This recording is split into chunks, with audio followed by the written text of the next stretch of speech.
नमस्कार, हमारे खास प्रोग्राम शतरंज में आपका स्वागत है। मैं हूं मनीष। एशियन 24/7 देख रहे हैं आप। उत्तर प्रदेश विधान परिषद यानी कि एमएलसी की 2 सीट पर उपचुनाव के लिए आज वोटिंग हो रही है। उपचुनाव के लिए मुख्यमंत्री योगी आदित्यनाथ वोट डालने पहुंचे। इस चुनाव के विधानसभा के सदस्य अपने मताधिकार का प्रयोग करेंगे। मतदान सुबह 9 बजे से शाम 4 बजे तक होगा। दोनों रिक्त सीटों के लिए 2 अलग अलग मतदान बूथ बनाए गए। बता दें कि विधान परिषद की दोनों सीट भाजपा सदस्य लक्ष्मण आचार्य के इस्तीफे और बनवारी लाल दोहरे के निधन के चलते खाली हुई है। दोनों सीटों के लिए आज मतदान हो रहा है और आज ही परिणामों की घोषणा भी की जाएगी। बता दें कि इससे पहले समाजवादी पार्टी के उम्मीदवारों ने नामांकन करने के अंतिम दिन पर्चा दाखिल करके सबको चौंका दिया था, क्योंकि विधानसभा में संख्या बल के हिसाब से भाजपा उम्मीदवारों की जीत लगभग तय मानी जा रही है। भाजपा ने मानवेंद्र सिंह और पदम सेन चौधरी को अपना उम्मीदवार बनाया है। विधानसभा सचिवालय के एक अधिकारी ने बताया था कि बाद में समाजवादी पार्टी के उम्मीदवार राम जतन राजभर और राम करण निर्मल ने भी पार्टी की राज्य इकाई के अध्यक्ष नरेश उत्तम और अन्य की उपस्थिति में अपना नामांकन दाखिल किया था। इन सीटों पर विधानसभा के सदस्य की मतदान करेंगे और विधानसभा में सत्तारूढ़ भाजपा के बहुमत में होने के कारण पार्टी के दोनों प्रत्याशियों की जीत लगभग तय मानी जा रही है। उत्तर प्रदेश की 403 सदस्य विधानसभा में सत्तारूढ़ भाजपा के 255 विधायक हैं। उसके सहयोगी अपना दल के सोनेलाल के विधायकों की संख्या 13 है। भाजपा की एक अन्य सहयोगी निषाद पार्टी के 6 विधायक हैं। वहीं अगर हम समाजवादी पार्टी की बात कर लें तो उनके 109 विधायक हैं और आरएलडी उनकी सहयोगी पार्टी है, जिसके पास भी अभी इतने विधायक नहीं है। लेकिन जिस तरह से आज चुनाव के दौरान देखा गया, ओपी राजभर और डिप्टी सीएम ब्रिजेश पाठक को देखा गया, जब वो लोग वोट करके निकले बाहर तो उन्होंने विक्ट्री का साइन दिया और हाथों में हाथ लिए और ऐसा लग रहा था मानो एक नए शुरुआत की ओर दोनों निकल पड़े हैं, यानी कि दोनों पार्टी निकल पड़ी है। काफ़ी खुश नज़र आ रहे थे। तो ऐसे में सपा के लिए रहा आसान नहीं है।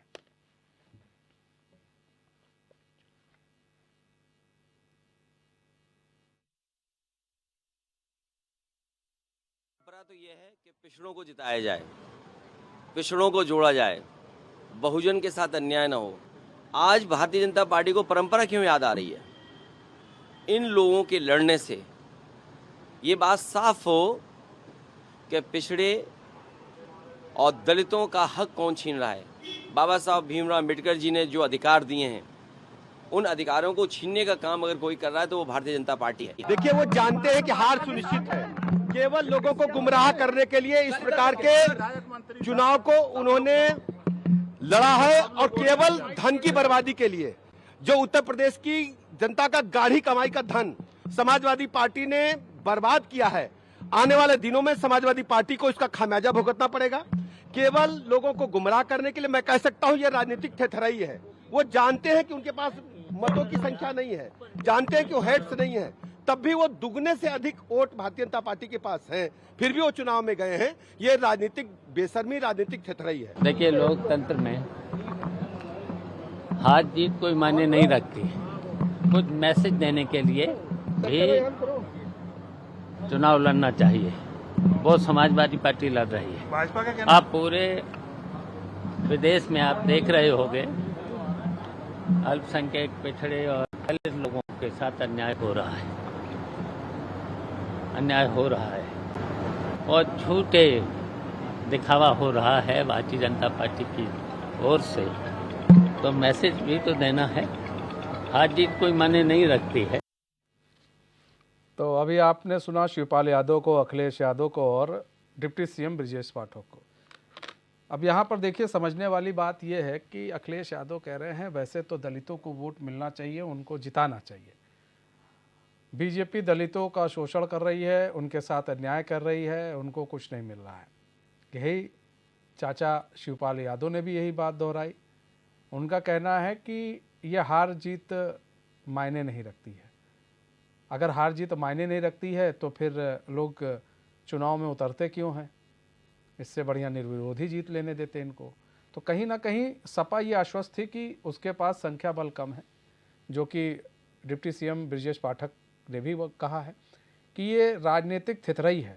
उन्होंने शब्द का यूज़ किया, राजनीतिक थिथराई, यानी कि बेशरम। इसका अगर हम कहें तो थिथराई है, मतलब कई लोग बेशरम होते हैं, बावजूद इसके वो उतर रहे हैं।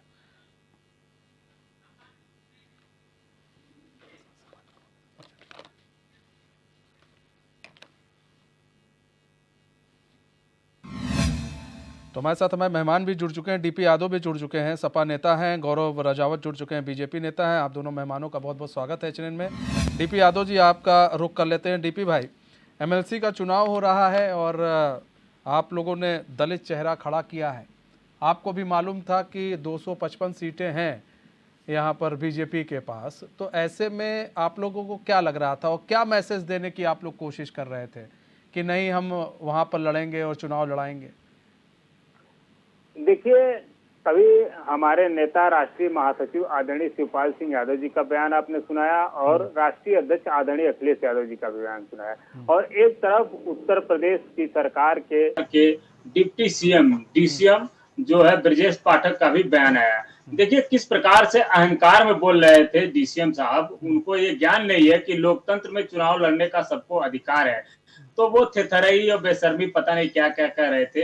अरे आप डीसीएम हैं, उप मतलब चुप होता है, आपका कुछ चल नहीं रहा है, अपने विभाग में तो आप चुपचाप बैठे हुए हैं। कई बार चिट्ठी लिखते हैं कि अधिकारी हमारी सुन नहीं रहे हैं, मैं क्या करूं, केवल घोंसलेबाजी करते हैं, यहाँ वहाँ आप छापा मारते हैं, लेकिन स्वास्थ्य व्यवस्था फिर भी उत्तर प्रदेश की चरमराई हुई है। अस्पतालों में न तो दवाइयां हैं, न तो डॉक्टर हैं, न बेड है, न जांचें हो रही हैं। तो आप अपने विभाग को देखिए, उत्तर प्रदेश के लोगों को देखिए किस प्रकार से। अभी आप एक शर्मनाक घटना गोंडा से आई है, जहां पर एक पिता को अपनी जो है बेटे की लाश ले जाने के लिए एम्बुलेंस नहीं मिला और विभाग के अधिकारी कह रहे हैं कि बजट नहीं है हमारे पास। एमएलसी चुनाव पर आ जाए, इस पर हम चर्चा कर लेंगे। अब नहीं तो नहीं, अब ब्रजेश पाठक जी को मैं जवाब दे रहा हूँ। ब्रजेश पाठक जो अहंकार में बोल रहे हैं, बहुत दम्भ में है, उनको घमंड है पता नहीं किस बात का। कौन ये तो जीत भारतीय जनता पार्टी के सत्ता सुख भोग रहे हैं, तो उनको इस प्रकार की बात नहीं बोलनी चाहिए ब्रजेश पाठक जी को।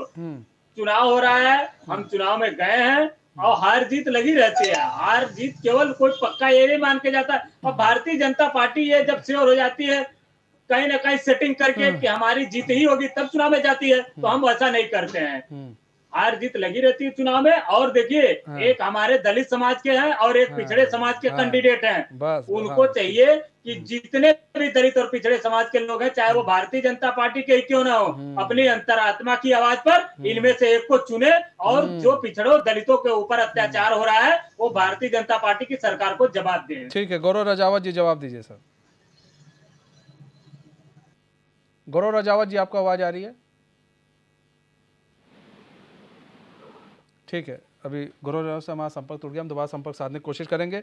डीपी यादव जी, आपने एक बात कही कि दलित और पिछड़ों की बात कही, और जो बीजेपी की तरफ से खड़े हुए हैं, एक लोग हैं ठाकुर, एक लोग हैं चौधरी, वो भी खड़े हुए हैं, तो ये क्या किसी समाज से नहीं आते हैं? इन समाज के लोगों का बहिष्कार कर देना चाहिए। ऐसे जो समाज के लोग हैं इनका बहिष्कार कर देना चाहिए।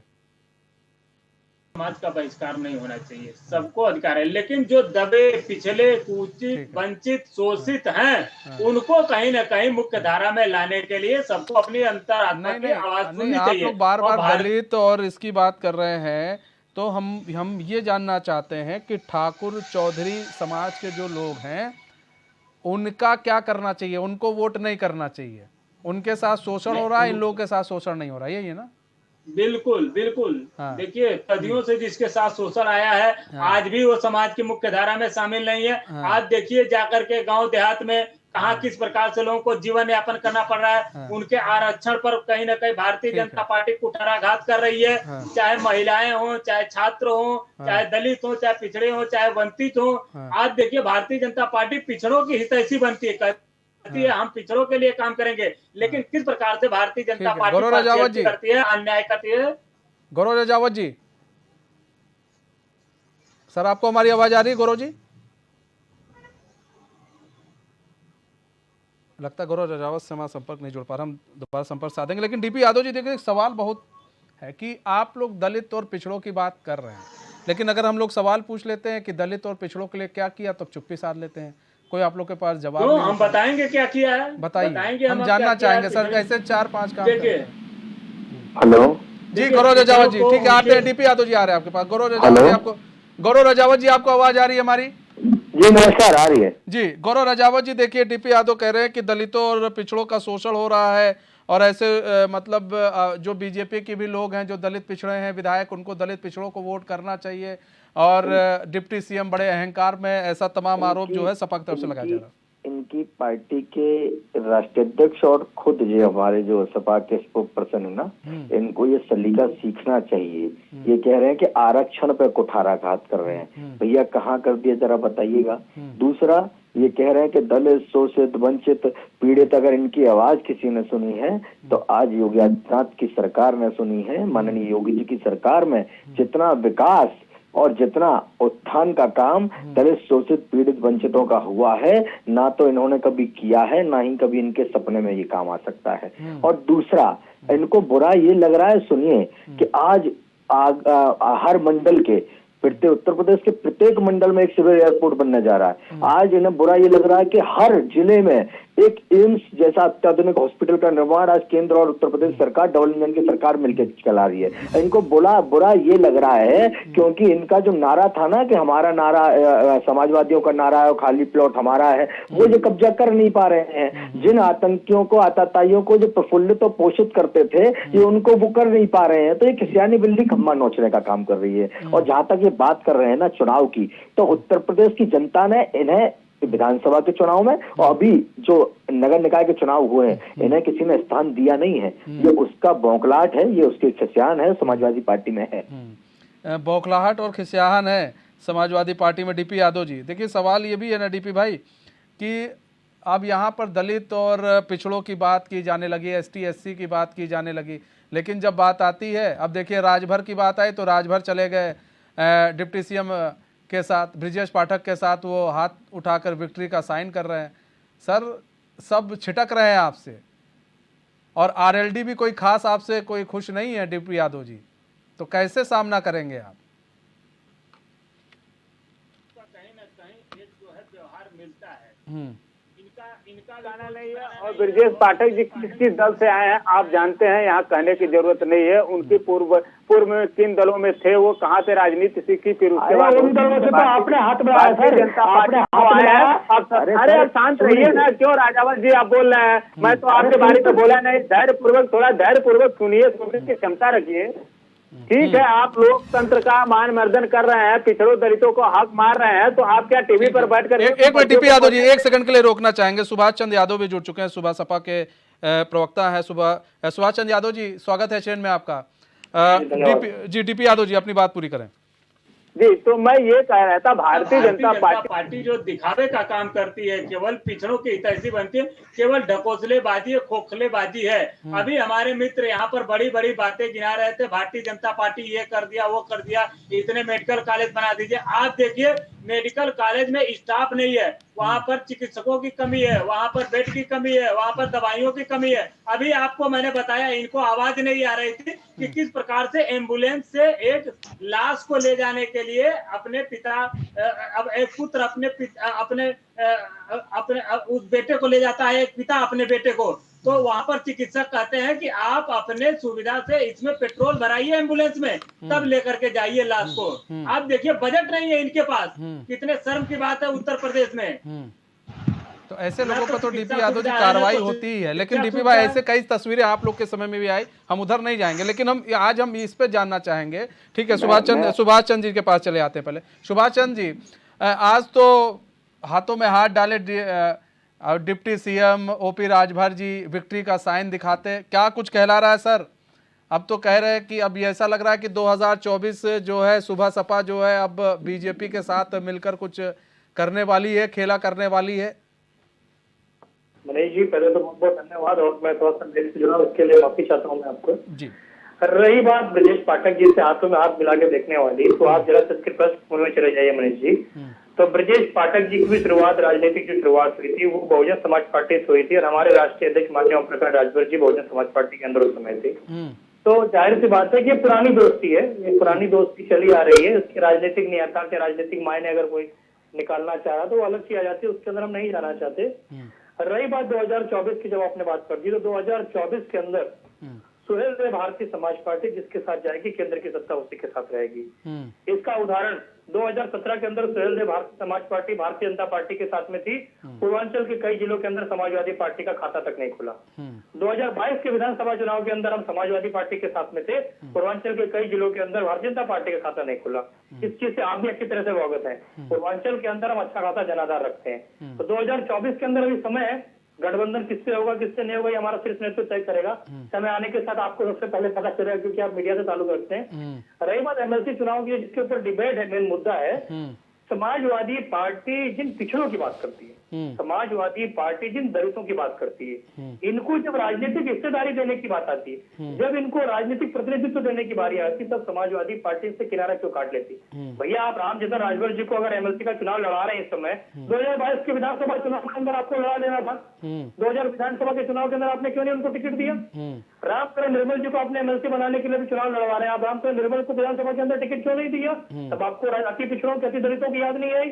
आपको पता है उत्तर प्रदेश की असेंबली के अंदर, उत्तर प्रदेश की विधानसभा के अंदर आपका संख्या बल नहीं है, आप उनको नहीं जिता पाएंगे। उसके बावजूद अगर आप समाजवादी पार्टी के लोग बार बार अगर ऐसी हरकतें प्रयास कर रहे हैं, तो कहीं ना कहीं समाजवादी पार्टी की ये मानसिकता उजागर होती है कि समाजवादी पार्टी दिखाने का कार्य करती है, लेकिन वास्तविकता ये कि समाजवादी पार्टी पिछड़ों की हिमायती नहीं है।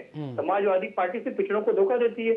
जिस मैसेज देने का काम इन्होंने किया, राजभर समुदाय के एक नेता को इन्होंने टिकट दिया, इन्होंने देने का काम किया कि भैया राजभर समाज का मिताई स्थिति है। पूर्व की सरकारें थी, चाहे समाजवादी पार्टी की सरकार थी, चाहे बहुजन समाज पार्टी की सरकार थी, एक भी थानेदार चौकी इंचार्ज से छोड़ दीजिए, थाने पर नहीं होता था। इनकी सारी नियुक्तियां होती थी पुलिस लाइन के अंदर। 2017 के अंदर सुहेल देव भारतीय समाज पार्टी जो सरकार के अंदर थे, 18 महीने की सरकार के अंदर कई राजभरों को हमने थानेदार की नियुक्ति करवाई, कई राजभरों को हमने चौकी इंचार्ज की नियुक्ति करवाई, जो कि पूर्व के अंदर सिर्फ और सिर्फ पुलिस लाइन के अंदर नियुक्त रहा करते थे। तो ये समाजवादी पार्टी देखने का प्रयास क्यों नहीं कर रही है कि पिछड़ों की आप बात कर रहे हो, आप दलितों की बात कर रहे हो, लेकिन जब हिस्सेदारी देने की बारी आ रही तब आप क्यों भूल रहे हो?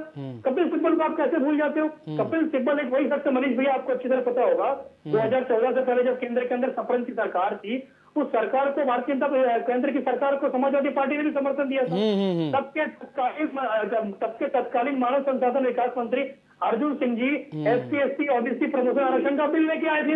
उस बिल का सबसे पहले अगर विरोध किसी ने किया था, कपिल सिब्बल ने विरोध किया था। उस बिल को फाड़ने का काम किसी ने किया था सबसे पहले, तो कपिल सिब्बल ने किया था। उसी कपिल सिब्बल को राज्यसभा भेजने का काम किसने किया? समाजवादी पार्टी ने किया। तो भैया देखिए, भैया हमारे बड़े मित्र, हमारे बड़े भाई भी है, तो समाजवादी पार्टी खुद स्पष्ट करे कि भैया किस मुंह से पिछड़ों की बात करते हो। ठीक है, ठीक है।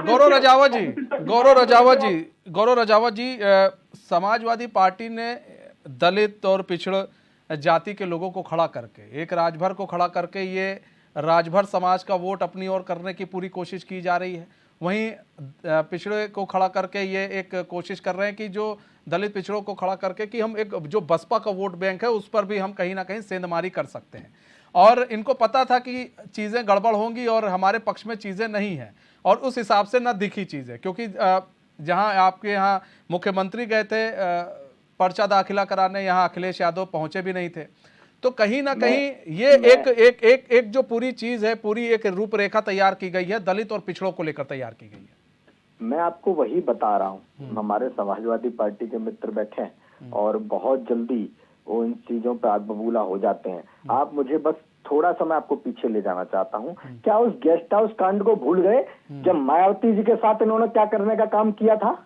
इनके वो कुकृत्य जो पूरा उत्तर प्रदेश, पूरी दुनिया ने देखे थे, ठीक है। और उसके बाद जब इन्होंने इनकी सत्ता का प्रलोभन इनके सामने आया कि सत्ता हमें चाहिए, तो इन्होंने राहुल गांधी से हाथ मिलाया, छटक के छोड़ दिया। फिर इन्होंने मायावती से हाथ मिलाया, जिनके साथ अपमान किया और वोटों की खातिर हाथ मिलाया, फिर छटक के छोड़ दिया। फिर जो आ गए अजीत सिंह के बेटे जयंत चौधरी के साथ, फिर उनके साथ भी वही दुर्दशा है। अभी ओम प्रकाश राजभर जी की बात कर रहे थे, ओम प्रकाश राजभर जी का अपमान इन्होंने सदन के उस पटल पर किया, इन्होंने विधानसभा के उस पवित्र स्थान पर किया, उत्तर प्रदेश की प्रत्येक विधानसभा में किया। और जो राजभर जाति के लोगों की बात कर रहे हैं, जिन राजभर को जो चुनाव लड़ा रहे हैं, भाई सिर्फ और सिर्फ बलि का बकरा बना रहे हैं। ये जानते हैं कि ये इसके लिए पूर्णतः तैयार नहीं है। ये इनके राष्ट्रीय अध्यक्ष खुद उनका पर्चा दाखिल चाहते हैं। ये तो आप ही कह रहे हैं और इनके स्पोक पर्सन कह रहे हैं, लेकिन उत्तर प्रदेश ने इनको देखा है साहब। और जब बजट की बात कर रहे थे कि इन पर बजट नहीं है, आज उत्तर प्रदेश की प्रत्येक जनता के उत्थान के लिए, उसके विकास के लिए, उसकी सुरक्षा के लिए, उसकी समृद्धता के लिए, उसके स्वास्थ्य के लिए अनुकूल बजट उस उत्तर प्रदेश में है। लेकिन अगर बजट नहीं है तो सैफई में ठुमकों के लिए नहीं है, अगर बजट नहीं है तो इनके नेताओं की अय्याशियों के लिए नहीं है, अगर बजट नहीं है तो इनके यहाँ जो बिछी हुई करोड़ों रुपए की कालीनों के लिए नहीं है। और यह नहीं है और क्योंकि जो उत्तर प्रदेश की जनता का बजट है, उत्तर प्रदेश की जनता का पैसा है और जनता की सरकार जनता के द्वार जाकर इन सबको लगा रही है, इसलिए खिसियानी बिल्ली खंबा नोच रहे हैं। कह रहे मुझे बता दें कि ऐसा क्या जादू की छड़ी चल गई साहब कि आज इतने सालों से सैफई महोत्सव नहीं हो रहा, क्यों नहीं हो रहा? इसी पर हम भी आ रहे थे। ठीक है डीपी यादव जी, देखिए सवाल ये है सर कि दलित और पिछड़ों की आप लोग बात कर रहे हैं, यहाँ पर बलि का बकरा बना दिया आपने दलित पिछड़ों को। लोग आपसे सवाल करेंगे कि आपको तो मालूम था कि हम नहीं जीतेंगे, लेकिन बावजूद इसके आप हमें बकरा बना रहे हो, हमारे ऊपर हार का ठप्पा लगवा रहे हो। भाई वो हार जाएंगे तो एक हार का ठप्पा ही लग जाएगा, उनके सीवी में आ जाएगा कि भाई आप हारे हुए कैंडिडेट हो, आप हार चुके हो, भले ही आप खड़े हुए थे आप हार चुके हो। तो ऐसा धप्पा लगवाने की क्या जरूरत थी?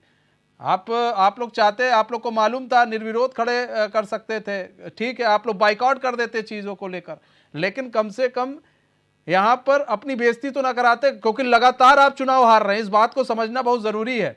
आपने खड़ा तो कर दिया, लेकिन आप लोग लगातार चुनाव भी हार रहे हैं। ये हार आप लोगों के जुड़ेगी। आएंगे डीपी यादव जी, आपके पास आते हैं सर, क्योंकि वक्त हो चला एक छोटे से ब्रेक का, तो कहीं मत जाइए, बने रहिए हमारे साथ, तो देखते रहिए एशियन न्यूज।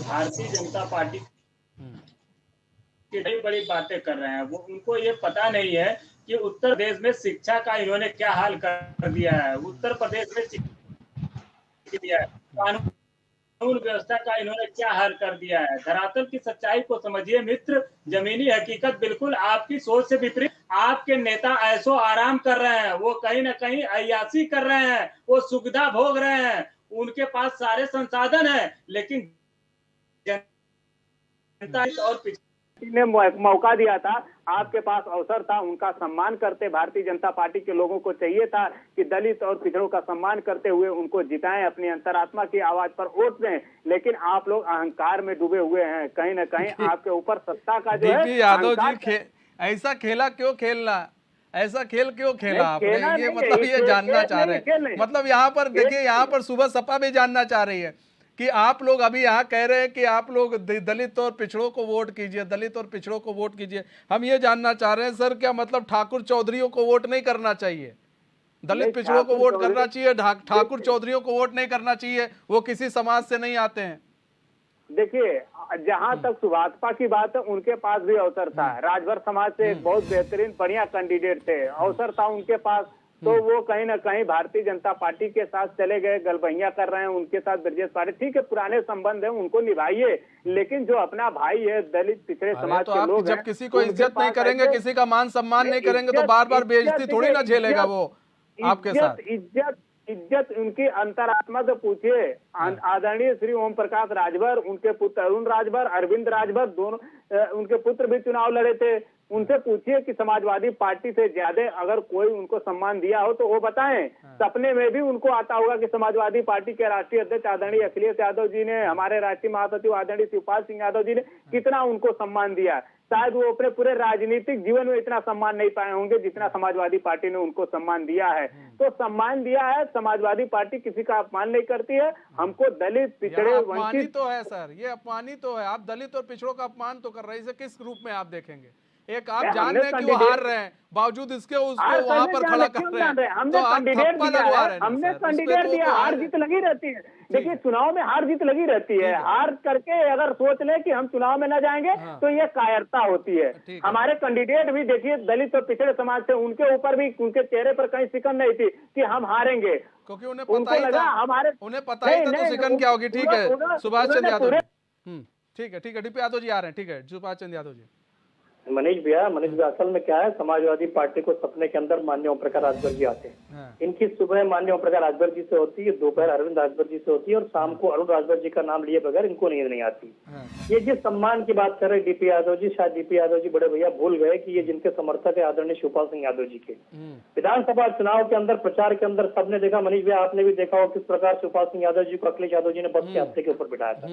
ये कौन से सम्मान की बात करते हैं? जिन पिछड़ों की बात आप कर रहे हो, जिन दलितों की बात कर रहे हो डीपी यादव जी, आपने बोला कि राजभर अच्छे कैंडिडेट, बिल्कुल सही बात, राजभर अच्छे कैंडिडेट है।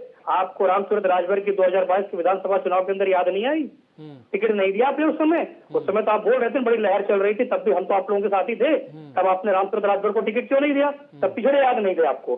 तब आपने रामचंद्र निर्मल को टिकट क्यों नहीं दिया? तब आपको दलित याद नहीं थे। तभी अच्छे उम्मीदवार नहीं थे, तब अच्छे उम्मीदवार नहीं थे। आज आपके पास जब संख्या बल नहीं है तो आपके लिए रामजोता राजभर बहुत अच्छे उम्मीदवार हो गए, आपके लिए रामचंद्र निर्मल जी अच्छे उम्मीदवार हो गए। अरे समाजवादी पार्टी के मेरे बंधु, सबसे पहली बात तो ये कि जिन पिछड़ों की आप बात करते हो, जिन लोगों की आप बात करते हो, जिन दलितों की आप बात करते हो, उन पिछड़ों को, उन दलितों को ठगने का काम समाजवादी पार्टी ने किया। आप इस डिबेट के अंदर पूरा देश देख रहा है, बताइए, आप बताइए कपिल सिब्बल जैसे व्यक्ति को जो मानसिकता है जिसकी शक्ति की, दलित विरोधी मानसिकता है, पिछड़ा विरोधी मानसिकता, उस व्यक्ति को आपने राज्यसभा क्यों भेजा? आप बताइए, चैलेंज दे रहा हूं मैं आपको, आपके पास सवालों के जवाब नहीं होंगे।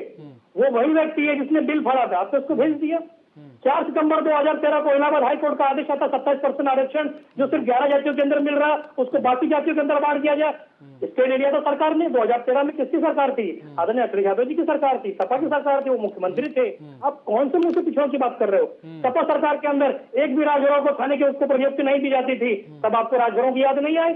सपा सरकार के अंदर एक भी राजभरों को सरकारी वकीलों के ऊपर नियुक्त नहीं किया जाता था, तब आपको राजभरों की याद नहीं आई? आज आपको अचानक से राजभर का प्रेम जाग उठा, अचानक से? अरे भैया, डीपी भैया, उत्तर प्रदेश की जनता को अगर आप ये सोच रहे हैं कि हम बरगला ले जाएंगे, हम उनको बेवकूफ बना ले जाएंगे, उत्तर प्रदेश की जनता आपके झांसे के अंदर आने वाली नहीं है। उत्तर प्रदेश की जनता को पता है। यादव जी, आपने ठीक है, डीपी यादव जी, आपने एक अलग सा गेम खेल रखा है इस वक्त। पहले आप लोग एक वर्ग विशेष को टारगेट करते थे वोट के लिए, अब आप लोगों ने एक टारगेट बना लिया है दलित और पिछड़ों को लेकर कि हमको अब ये टारगेट करना है इन्हें, और इन्हें लेकर आना है, क्योंकि अगर हम इनका वोट पा जाते हैं तो हम जान लीजिए काफ़ी हद तक जीत के कगार पर आ जाएंगे। लेकिन अब इसमें सवाल ये है कि दलित और पिछड़ों की राजनीति कई पार्टियां कर रही हैं, खासकर उत्तर प्रदेश में। ओपी राजभर हो, निषाद पार्टी हो, बसपा हो, और आपके चंद्रशेखर रावण, वो फिलहाल आपके साथ हैं।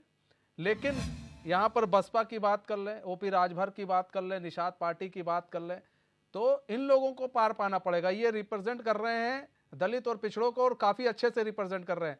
इस वक्त राजभर जो है, ओपी राजभर, जिस तरह से दलित और पिछड़ों को लेकर अपने साथ लेकर चल रहे हैं और अपनी एक जनाधार बढ़ा रहे हैं, वो आप लोग के लिए कहीं टेंशन तो नहीं बढ़ा रहा है? इसीलिए आपने पहले सोचा कि एक राजभर को उतार दो और फिर एक निर्मल को उतार दो, ताकि दोनों काम हमारा हो जाएगा। तो उस जनाधार को रोकने के लिए भी आप लोग, ये काम तो नहीं आप लोग की तरफ से किया गया? मालूम है आपको कि नहीं, चीजें हमारे फेवर में नहीं है बावजूद इसके। देखिए मनीष जी, समाजवादी पार्टी कभी भी जात की राजनीति नहीं करती है। समाजवादी पार्टी सबको साथ लेकर के चलने का काम करती है। नहीं तो आपके नेता का बयान मैं सुना दूं, आप पूरी बात सुन लीजिए तो ठीक है, आप सुना दीजिएगा, उसको सुना दीजिएगा, उसको डिबेट भी कर लीजिएगा अलग से, मैं उस पर डिबेट भी कर लूंगा। लेकिन अगर एशिया में सबसे बड़ा पार्क बनाने का काम हुआ है तो आदरणीय जनेश्वर मिश्रा जी के नाम पर काम हुआ है। तो ऐसा नहीं है, समाजवादी पार्टी सबको साथ लेकर के काम करती है। बाबू ब्रजभूषण तिवारी जी के साथ, कपिल देव सिंह के साथ, कहीं ना कहीं बेनी प्रसाद वर्मा के साथ समाजवादी पार्टी ने सबको साथ लेकर के काम चलने का, हर समाज के लोगों को साथ लेकर के काम चलने का काम किया समाजवादी पार्टी ने। अब राजभर समाज की यहाँ बड़ी बड़ी बातें कर रहे हैं, आप बताइए, इनके ओपी राजभर जी के पुत्र क्या चुनाव नहीं लड़े थे?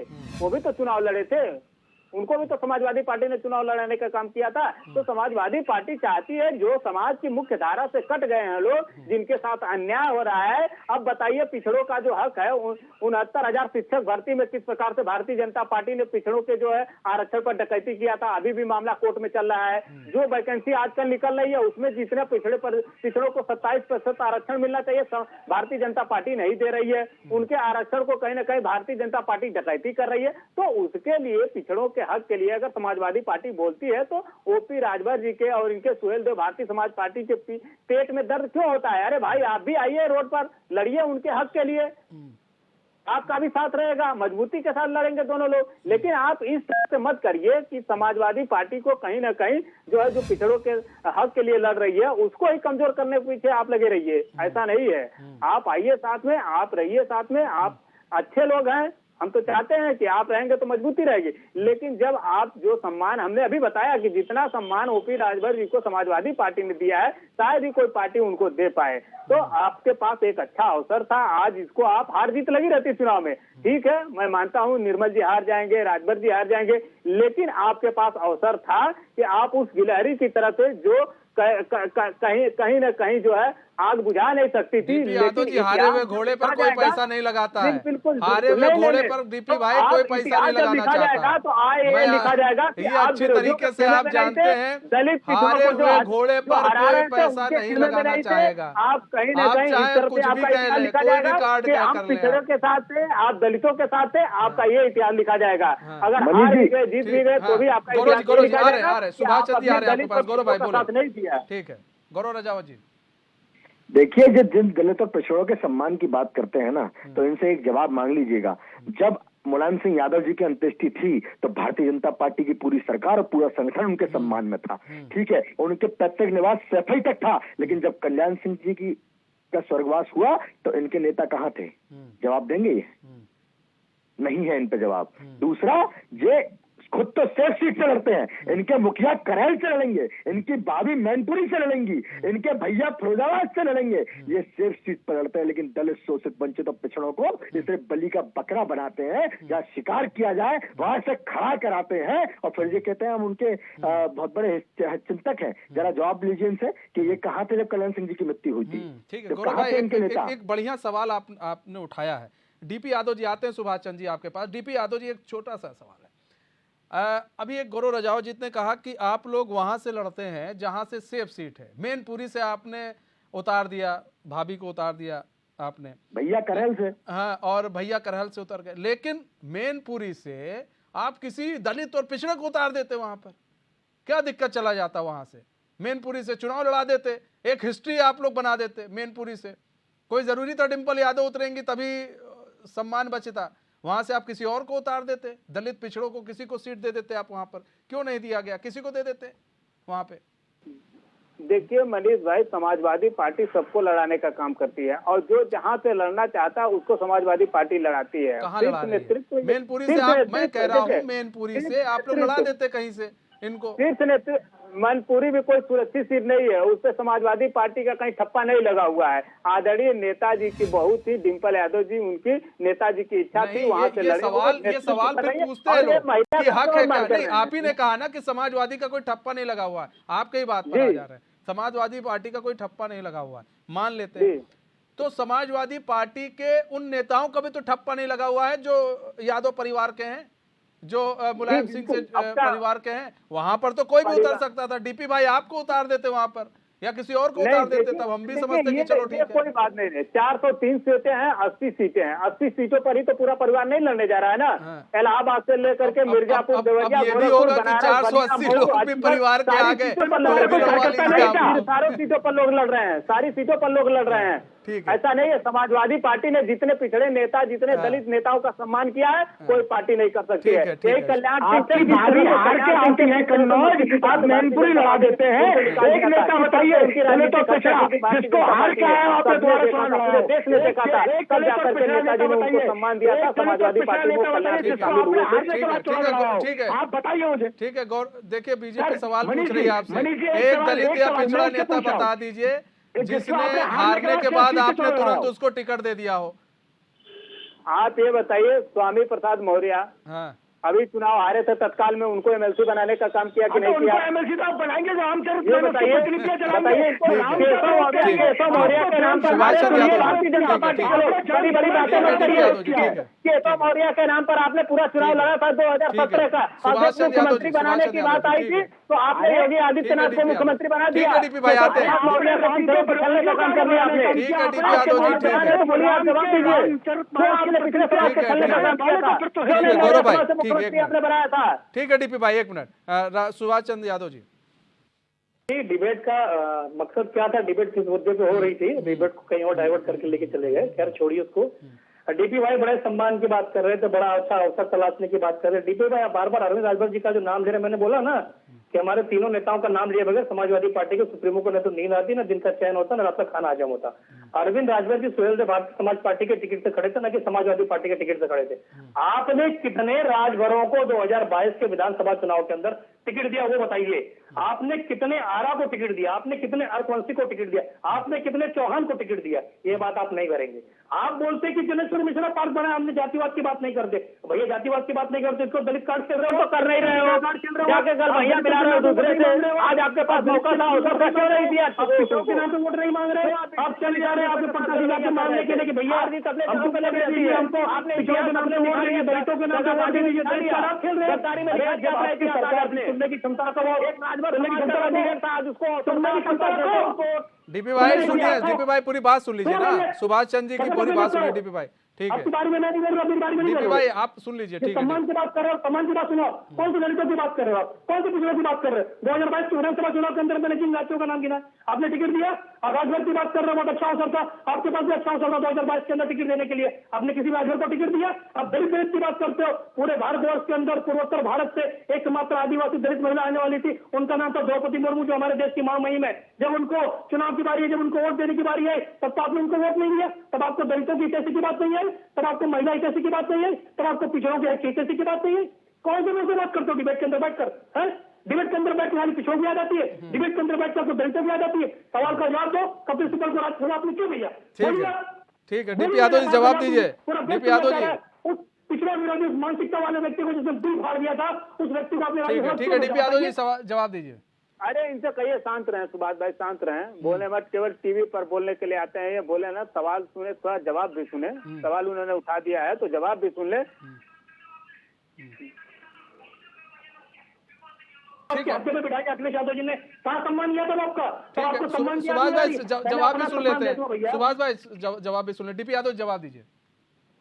देखिए, पिछड़ों को जहाँ तक हक देने की बात है, सम्मान देने की बात है, फूलन देवी को किसने सम्मान दिया था ये बताइए, बैठे हुए सुभाष भाई।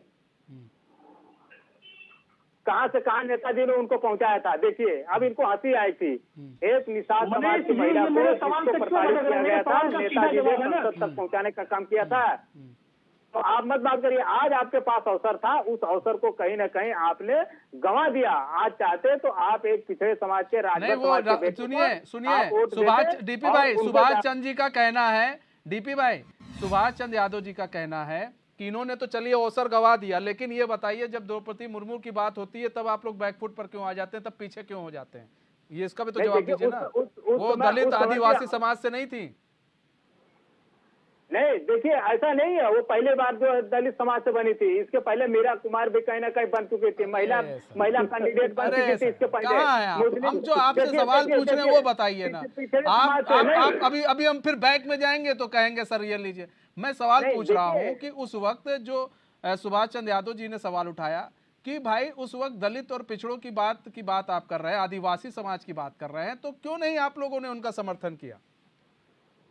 देखिए, उनको हमारे पास कैंडिडेट, अच्छे कैंडिडेट थे, हमने उनका समर्थन किया। अरे तो इनके पास अच्छे कैंडिडेट नहीं है क्या? ये अच्छे कैंडिडेट नहीं है जो खड़े हुए थे?